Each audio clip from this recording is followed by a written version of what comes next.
Well, it seems the cogs of the transfer window are already turning, but it is match day, and Arsenal have to take on a Liverpool side that have already won the title, and in by which no means is this day going to be aggravating whatsoever.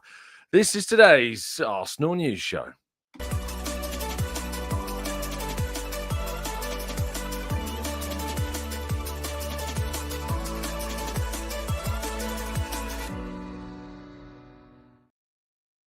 Hello and welcome to the Gooner Talk, back again with you guys and girls for another episode of what is the Arsenal News Show, joining you every single morning at 8 a.m. UK time. Thank you so much as always for joining me and making this a part of your morning routines. Thank you for those of you that tuned in yesterday. Apologies that it wasn't a live show. I had an incredibly busy Saturday in the end, so I wasn't unable to do the show live. But as I said in the show, I wanted to get up early and make sure that you didn't go without, because there was some news to discuss regarding William Saliba that I wanted to talk about, wanted to get through, and so we did that. But equally, then, of course, news drops pretty much as soon as that show dropped.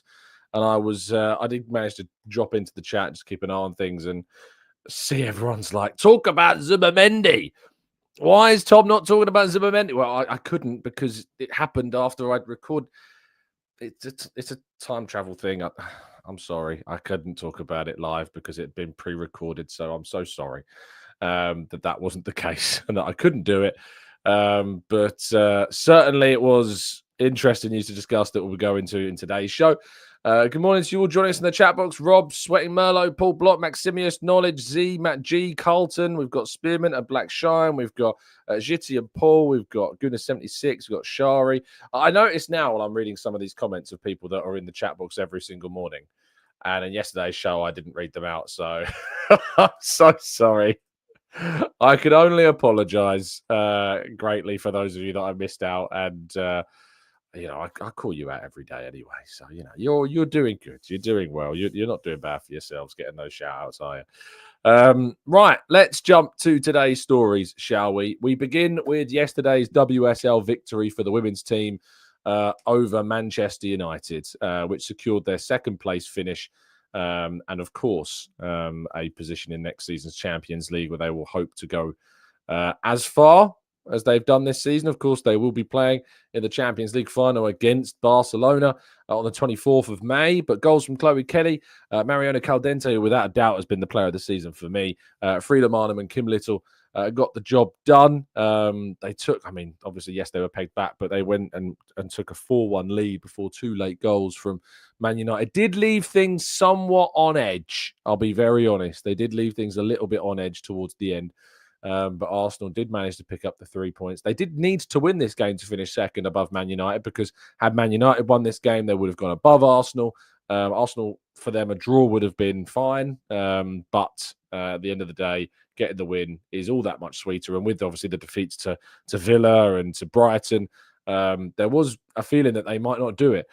Congratulations, of course, to Chelsea, who managed to go to the season without losing a single game. The WSL, of course, invincibles that they are, and they, of course, were beaten 8-2 on aggregate by the Barcelona team that are facing Arsenal in the Champions League final. So, yeah, we've got our work cut out for us, but who knows? It's 11 people on a pitch on either side, level playing field. Anything can happen. Let's keep our fingers crossed that it can. The Premier League, of course, yesterday there was plenty of games, and it seems that teams are trying their absolute hardest to help Arsenal finish second this season.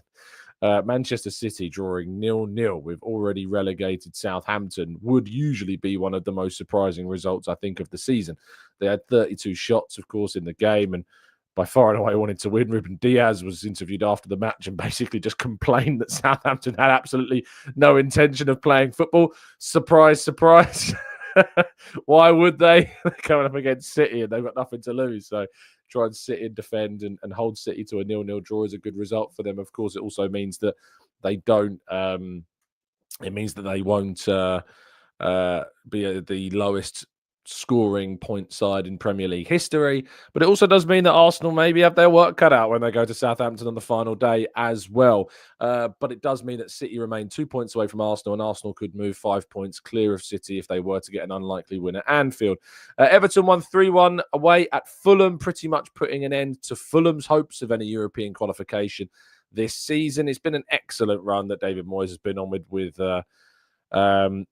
And of course, they are soon going to be saying goodbye to Goodison Park. Brentford kept their European hopes alive with a 1-0 victory over Ipswich Town. They move up to 8th in the table on 55 points. That 8th place position could become a European qualification spot. And so that's why it's important for them to get that result, as it was also for Brighton, who won 2-0 away at Wolves, while Aston Villa got a very important win away at Bournemouth. They stay 6th in the league. They move level on points with both Newcastle and Chelsea, who play today, and they play each other in what is obviously a very intriguing game. I think Arsenal will probably be hoping for a draw between those two, because that, of course, will sincerely help Arsenal's hopes of finishing in the top 5. But what it does mean, of course, is that Arsenal, if they can win today against Liverpool, they will confirm Champions League qualification for next season. They have to beat Liverpool to do it.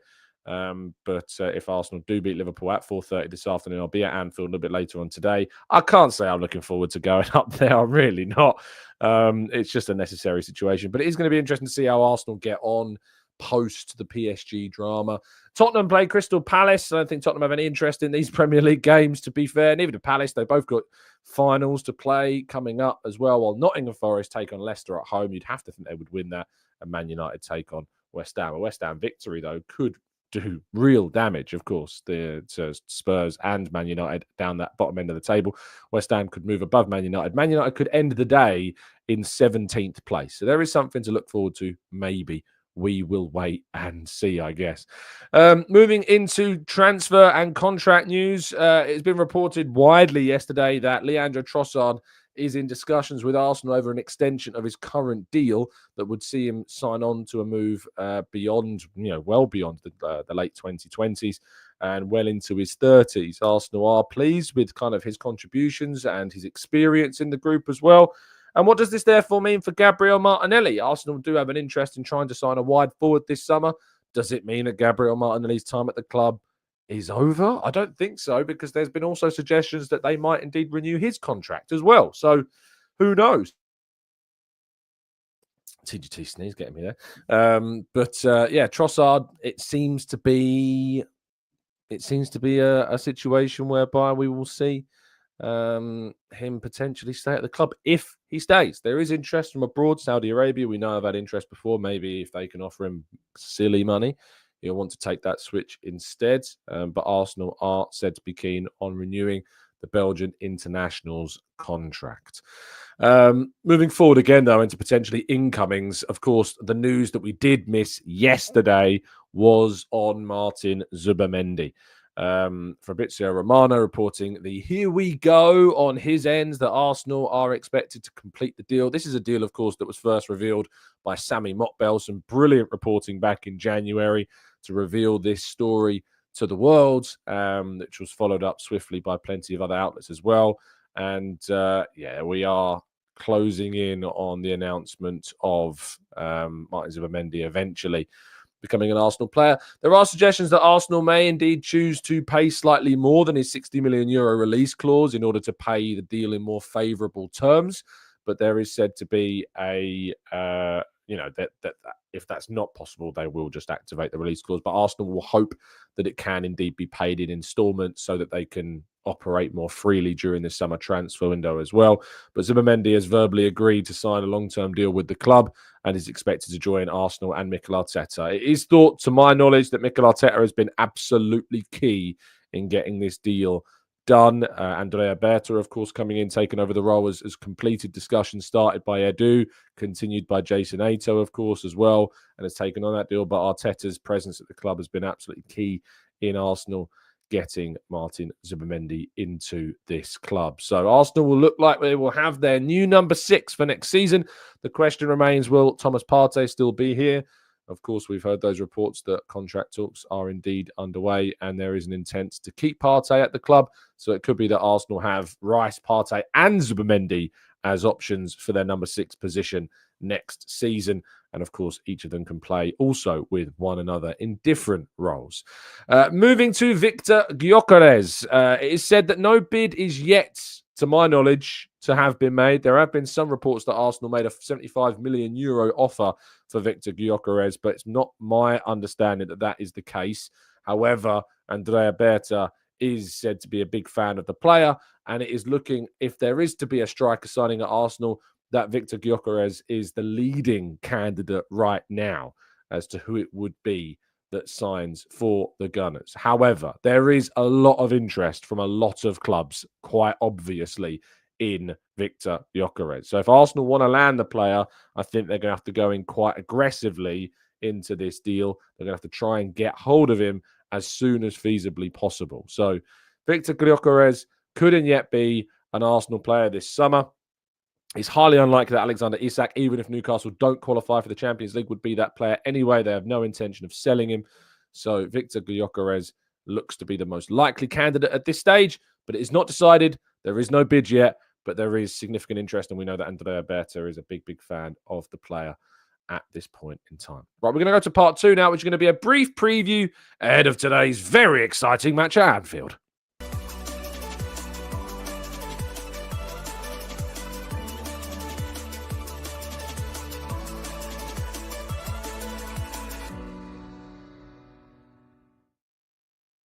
Hello and welcome to part 2 of today's show, which is a preview ahead of the game against Liverpool. Arsenal taking on the current champions. They will perform a guard of honour for Liverpool, of course, and will respect the traditions of the league. It's worth pointing out that Liverpool will not lift the trophy here, to my knowledge. I believe they'll be lifting it on the final day of the season against Crystal Palace, because they are at home on that day, so they will lift the trophy then before Palace, of course.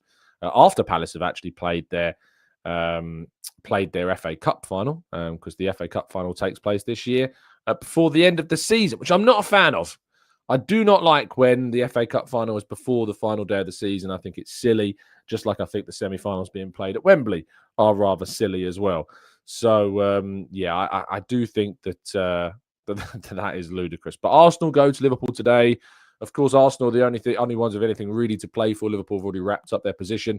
They were quite heavily criticised after their defeat to Chelsea for, just being one of those teams that have won the league and not really trying. So I think we will see a response from them. I think they will go strong. I think they'll be very motivated to try and win this game, to try and embarrass Arsenal as their, in quotation marks, main rivals for the trophy this season.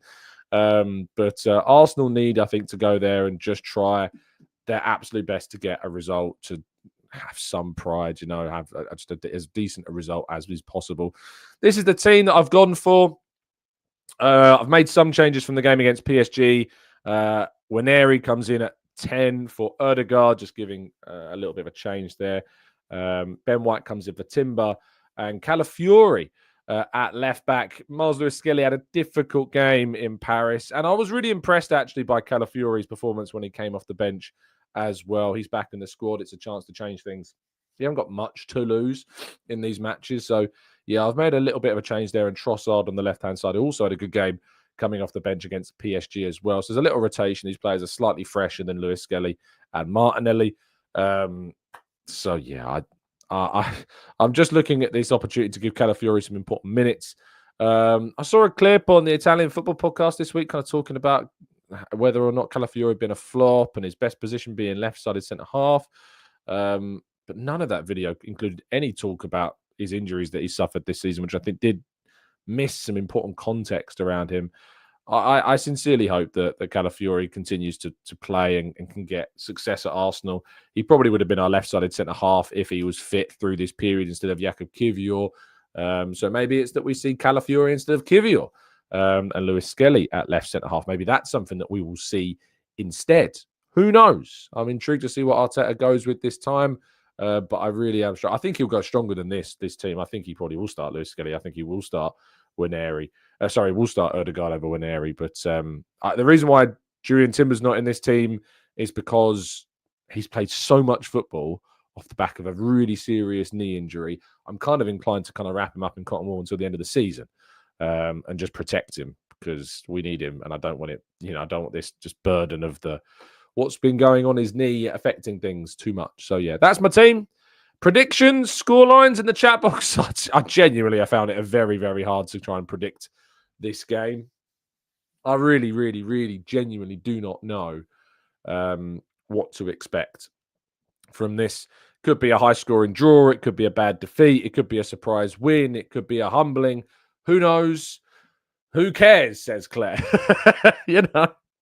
Who knows? Who cares what goes on? But I'll go with a 3-2 Arsenal win. It being entertaining. Make my journey up to Liverpool today worthwhile.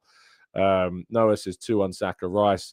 Diane says 0-0. Mr. Rees says 2-0 like in 89. Matt G says 2-2. So does Amesy. Paul says 3-3. Knowledge says 2-1. Corey says 2-2. Carlton says 3-3. Loga says 3-2 Arsenal. Noah says 2-1 Rice and Saka. Mike's going for a 1-0 Arsenal victory. Babin's going for a 2-2 draw. Ann's going for a 0-0. Imagine going all the way up to Liverpool getting a 0-0 draw. Ugh. By the way, fair play to those fans that are travelling up this afternoon. You've got to respect that dedication. Fair play to whoever is making the trip up. I'll keep throwing up some of your predictions as we go to part 3. Your questions and more right after this.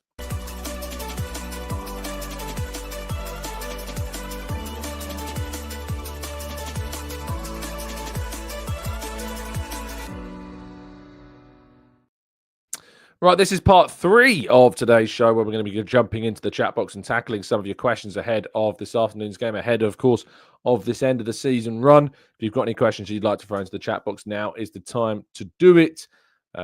Use a capital Q. It helps them stand out, and I'll try and tackle as many of them as feasibly possible. So let's start going through some of them, shall we? Jasper says Aston Villa seem to have the easiest run left. Spurs surely will throw the games, anything to screw us over. Then whether Man United even try waiting for the Europa League final as well. I'm going to look at Aston Villa's fixtures. They've got Spurs next, and then they've got Man United. I mean, I'm not looking at Villa being too much of an issue. They're 4 points behind us with 3 games left. I think Arsenal should be all right. I think Arsenal will be fine. So I really wouldn't be worrying about it too much right now. Ollie says, morning, Tom. What do you think will happen if Gabby Jesus in the summer? Love your work, safe trip. Nothing, Ollie. I think he's injured. He's out until the end of the year. I don't think he'll be sold. That knee injury is significant enough to keep you out for about a year. So I think he'll probably be back, Christmas time, back in the squad, back in the team.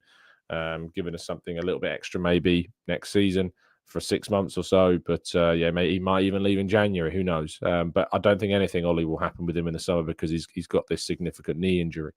Dano says there are rumours that Rafael Leao is available for 70 million.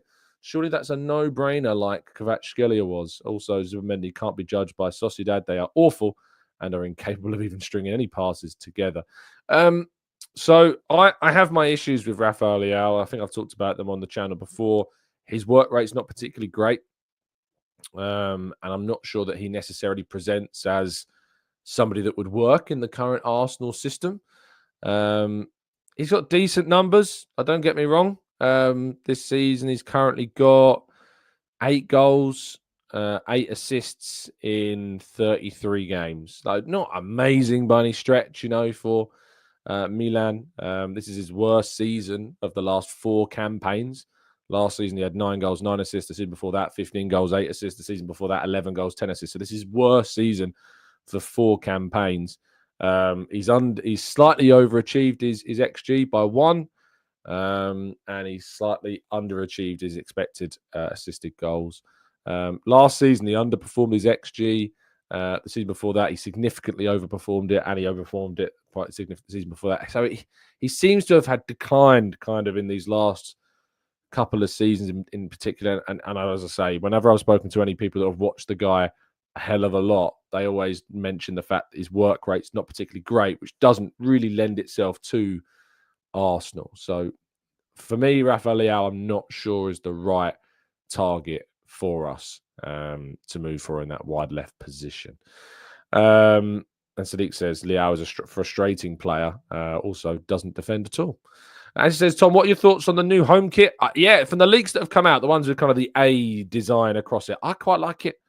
I like those kind of like with the black kit where we had like the AFC kind of stitching, if you like. That was really nice. So yeah, I'm looking forward to seeing and getting hold of that. It does look quite nice. So yeah, I am a fan. Personally, I'm not a big fan of this year's. I wasn't necessarily the biggest fan of last year's, even with the gold on it.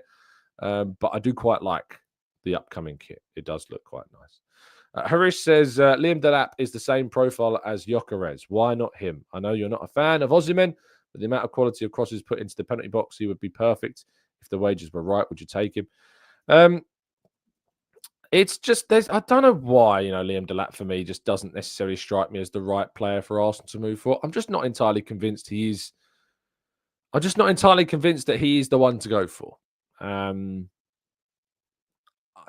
don't know what else to say, really, other than that. This season, 12 goals in 35 games for a really poor Ipswich team is good. I'm just not sure he's the right one. I certainly think Gyokeres is a better player. But yeah, I'm not sure if Delap is it. Osimhen, I think I've done the Osimhen thing to death, to be fair. Noah says, is this the biggest summer of Arsenal's history? Yes. Dano says, Gyokeres doesn't defend either. He is a striker, though. So it's the wingers have to defend. The centre forward, the work rate of that centre forward defensively is nowhere near as high as it is for wide players. So it's a different story. Alex says, are you concerned with the reported contract renewals of players that we envisage to be leaving? Does it hint at a lower squad investment in the summer than we had hoped for? I guess you could argue that, couldn't you? Like Trossard, Martinelli both being linked with potentially new deals. At no point do you really want to give up the idea that, you wouldn't renew those players, because I guess if you were to say that, they're free to go, does that lower their transfer value? Probably. So it's probably worth suggesting contract renewals could be it, because that could increase interest from anybody really in those players. So I think that's probably worth pointing out in this case. Let's go to Mind, Body and Goals. Says Samu Agahua. Says 18 goals, 3 assists in 28 games for Porto. Porto, what a player. Apparently a target for Barcelona worth a shout. Is that Omoridian? Samu. I think it is it not? Let me have a look.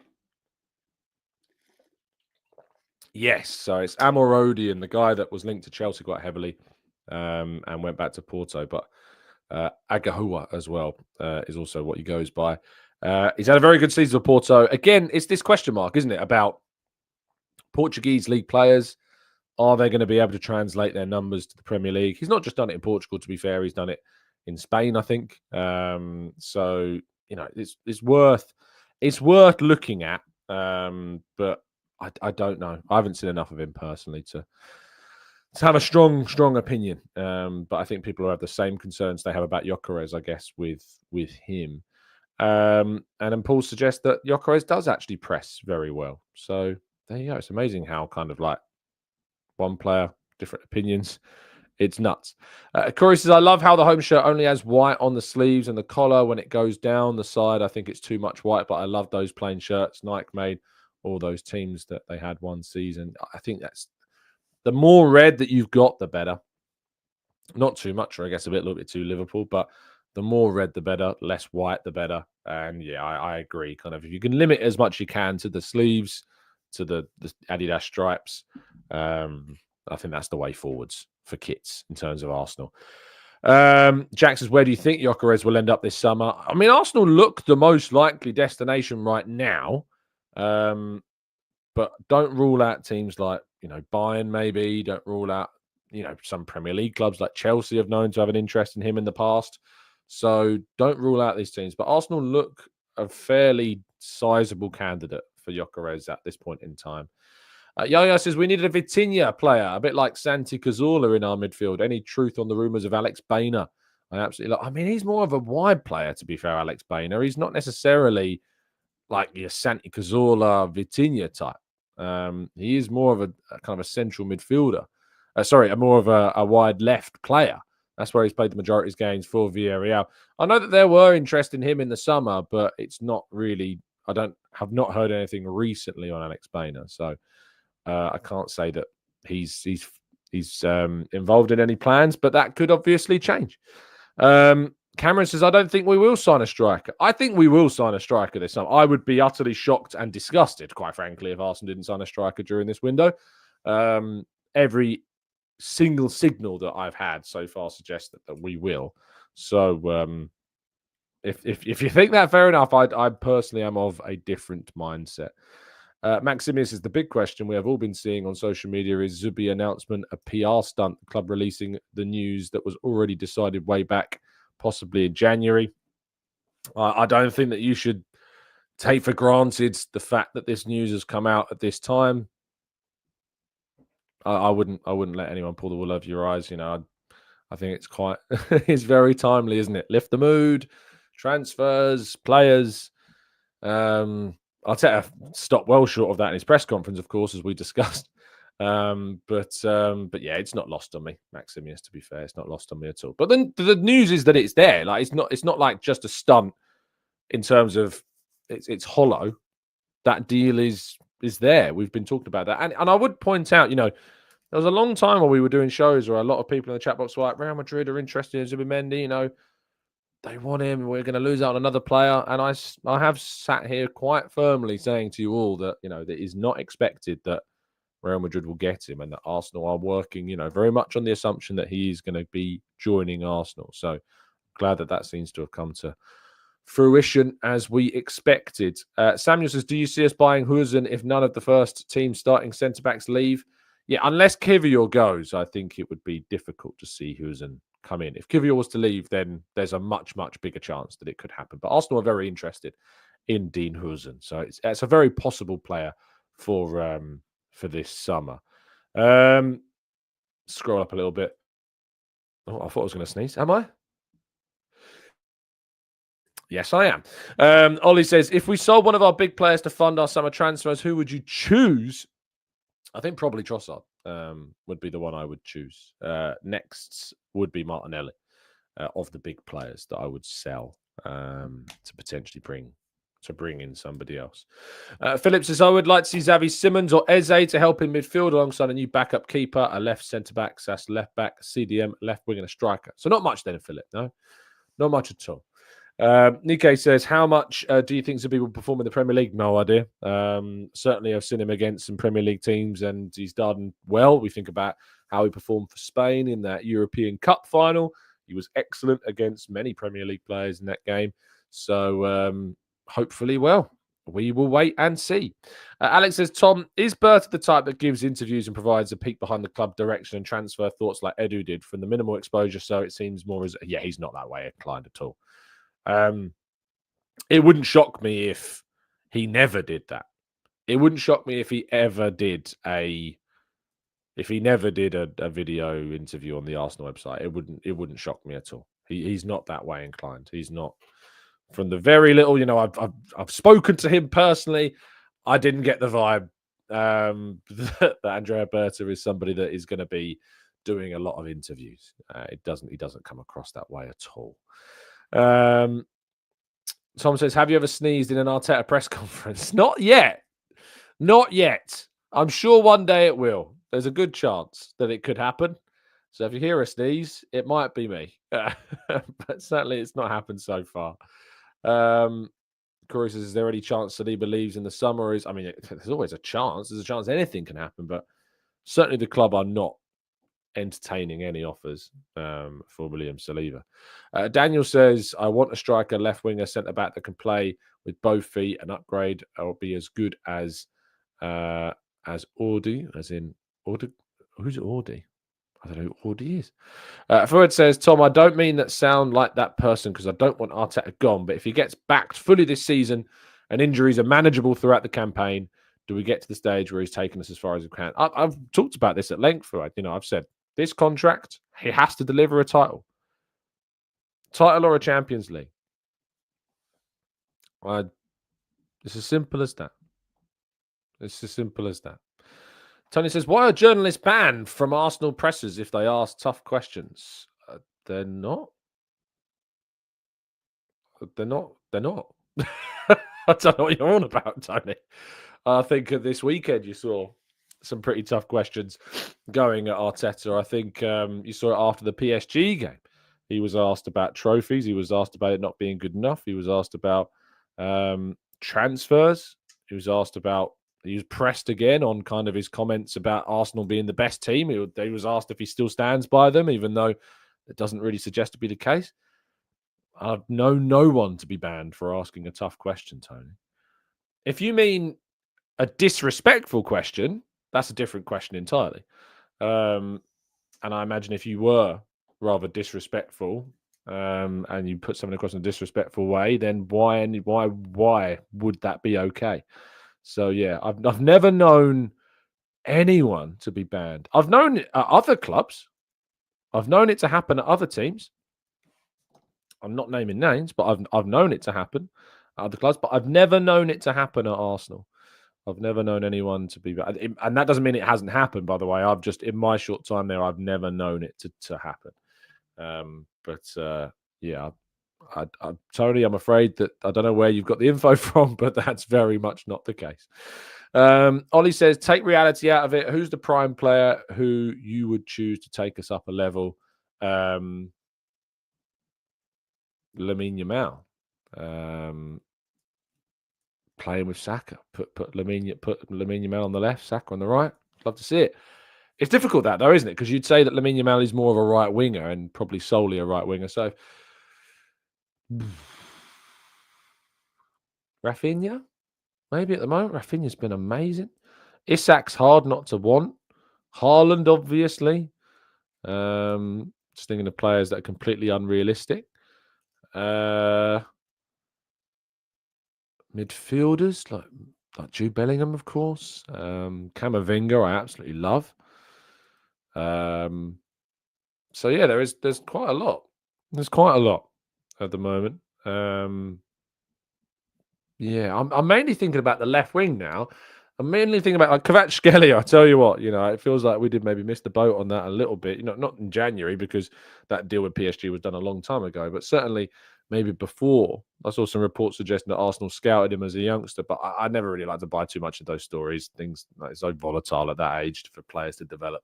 But he looks an amazing left winger, does Kvaratskhelia. He looks, can beat players, create chances, take shots. He looks very, very good, does Kvaratskhelia. Barcola I like a lot as well.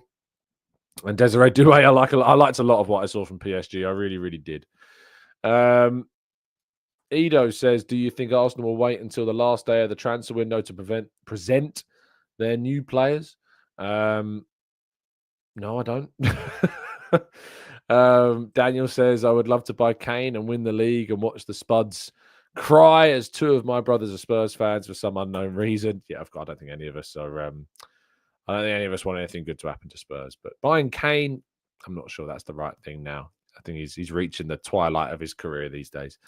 Shano says, do we need to give props to Arteta and Edu for pushing for Rafinha? We were wondering why we need backup for Saka, and now he's the best left winger in the world. There's a lot of players that the club have wanted that they've not managed to get. There's a lot of players that Arteta's wanted that he's not managed to get, or the club has not managed to get him. So you can give props to them if you want, but I'd quite like the club to start getting the players, to be fair, rather than giving props to the players that we nearly signed. I'd rather we start giving props to ones that we do end up signing. Rory says, Tom, even though Gyokeres looks like the main target, they'll be in competition for him.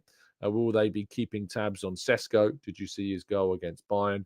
There will be competition for Gyokeres. Sesko is somebody they still like. Sesko is somebody that's still being considered. They aren't going to rush this decision. They aren't going to just spur of the moment pick the player. But they've been planning for this summer for a long time. Berta's come in. He's had influence already, to my knowledge, on some of the plans. Some things have been challenged and tweaked a bit, to my knowledge. So I am curious to see how that plays out and how Andrea Berta's first summer goes. Leroy says, when you're in the press conferences, do you get any positive vibes around the direction of the club? I mean, yeah, obviously. But I think that would go without saying, wouldn't it, Leroy? Like, it would be strange to be in that environment and to it not feel that way. Especially when, there was disappointment. No, without doubt, there was real disappointment about the semi-final. Arsenal really thought that they could reach the final, especially after you just dumped Real Madrid out by battering them 5-1. You really go into that next game. But I think the feeling at the moment, the sense that I get when in and around or speaking to contacts of mine is a sense of frustration, of the misfortune that's happened this season. I think there's an ownership that needs to do more. Not the ownership, as in there's an ownership of the knowledge that more needs to be done. Certainly, they are ambitious to want to go and spend money this summer and to right the wrongs. I think Arteta's kind of at the end of his tether a bit. That's the sense I get. I think Arteta's like Arteta's desperate to win. Like, there's absolutely no doubt. Any doubts people had about the Arsene Wenger period when he was kind of happy to be in the top four, happy to be just competing. Whatever you think about Wenger in that way, whatever, that's not the case with Mikel. Like, Mikel is so driven to win something, to try and do something. It's just the question. The question is begged whether or not he's capable of doing it. That's what we're kind of in the question right now. The question is never around, does he want it? Is that his ambition? Yes. The question is, are we capable of doing it? Jack says he seemed a bit spiky in the press conference when asked about transfers. Yeah, he can get like that. Sally says, "Hey Tom, I've been on complete and utter football blackout since PSG. That's just how I deal with the pain. Do you ever wish you could unplug yourself from the football matrix?" Sally, I don't blame you, and I completely empathise with your position on that. And sometimes, yeah, I don't take my job for granted any stretch of the imagination, but I can never necessarily escape. Sometimes I imagine a lot of you at the full-time whistle just wanted to go to bed, just didn't want to think about football again for a long time. And, I can't do that. I'm writing in the game, goals are going in, I'm writing about the goals. There's a lot to be said about the benefits of this job for sure and the access it gives me. But yeah, there are times it's tough. When you cover the club that you support, that comes with it. And even there's lots of journalists, of course, I know that cover Arsenal who don't support Arsenal. But believe me, Arsenal doing well makes all of our lives much, much easier. It's easier to write things that when things are going well. It's harder to be more challenging. It is harder. It just naturally is. And it makes our lives easier. More people want to read your stuff. More people want to talk about Arsenal when things are going well. Less people want to talk about it when they're not. And the people that do tend to want to talk about Arsenal when things aren't going too well, I don't think I need to answer that point. I think you know exactly what I mean. So, yeah, it's I do wish sometimes, but I have learned to detach. I have learned to break. I have learned to become a little bit more, or rather less, emotional around Arsenal. That's definitely helped with doing this job. Edo says, how much money will Arsenal invest in new players? If I knew the answer to that, Edo, I'd be working for them. But no one who doesn't work for them, and even plenty of people that do not know the answer to that question. So when you see things like Arsenal have 300 million to spend, Arsenal have 400 million war chest, no one knows how much Arsenal have to spend other than those that hold the purse strings. So yeah, I always encourage you to steer clear of those types of stories because they're usually 99% of the time they're absolute bollocks. YY says, after Klopp won the league, didn't Liverpool have an injury-ravaged season and finished with 69 points? They bounced back the next season and got 92. Blips do happen. Absolutely. That's why context is very, very important. Spearmint says, Tom, do you ever get starstruck working in the press? I did when I started. Like when I sat in the room with Xhaka and Ramsdale, my first ever kind of interview of players, that was definitely a moment where it was like, Xhaka in himself is an intimidating guy. My first Arteta press conference, that was a moment. I don't think I asked a question in that presser. I think I was just covering for someone and I just kind of let it go on. Obviously now I do it every week, but not anymore. Wenger was a starstruck moment. The Emirates Cup game where Wenger came along to watch the fixture. He was down in the mix zone. He came over, shook everyone's hand, said hello. I think I've told this story before. That was a starstruck moment. That was a moment of real,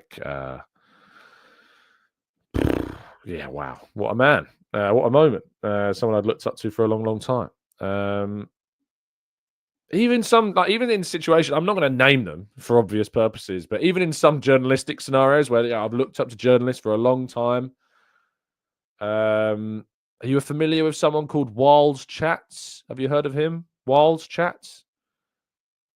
Wild's Chats. I mean, yeah, I was very starstruck to have a friend now like Wild's Chats. He's what a guy. What a guy. Wiles. I was definitely a fanboy of Wiles, if you know who I'm talking about. Do you know what I mean? Have you heard of him? Wiles Chats? Never heard of Wiles Chats before? Wow.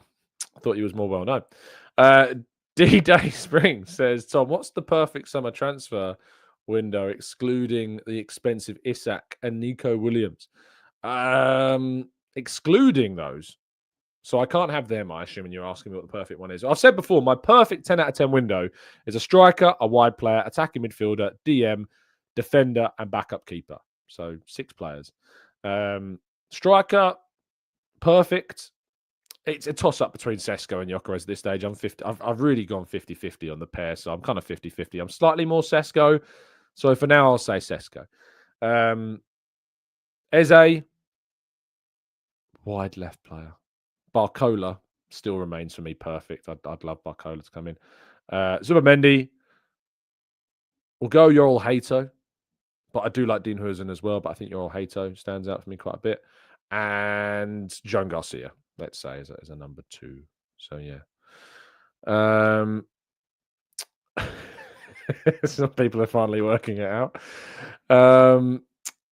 Let's go to Jared, who says, hey, Tom, would Nico Williams be your first choice for left wing? I think so, but only because I don't think Barcola's gettable. But if it wasn't Nico Williams, if I could get Barcola, I'd get Barcola.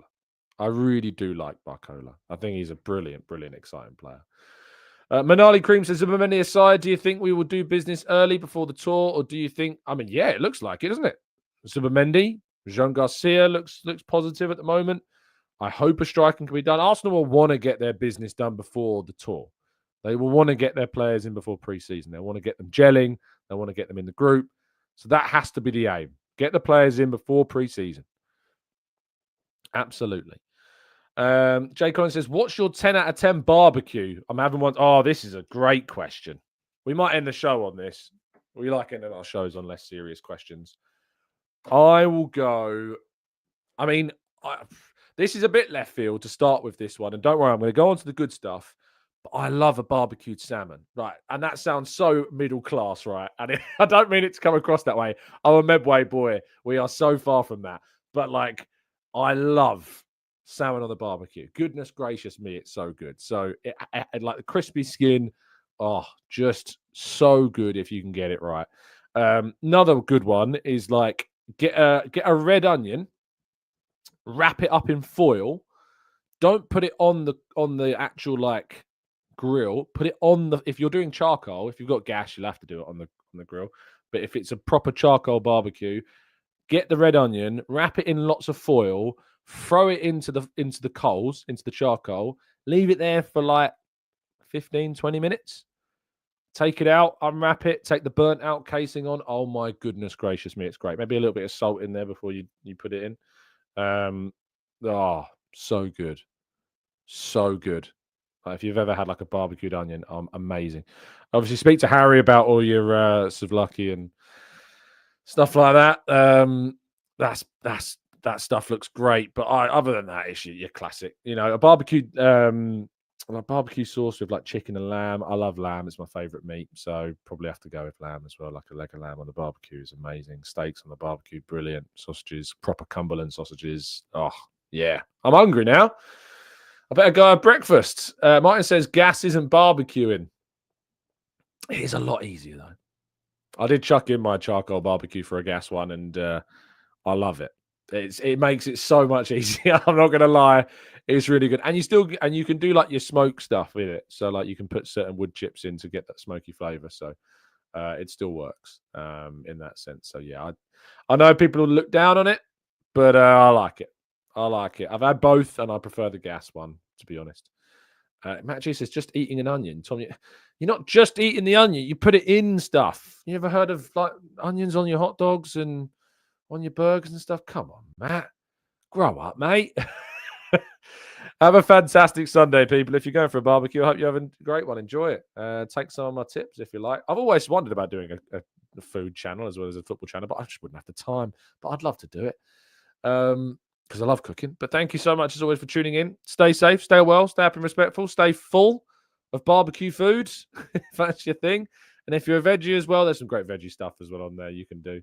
Have an onion. Stay safe and well. And as always, up the Arsenal.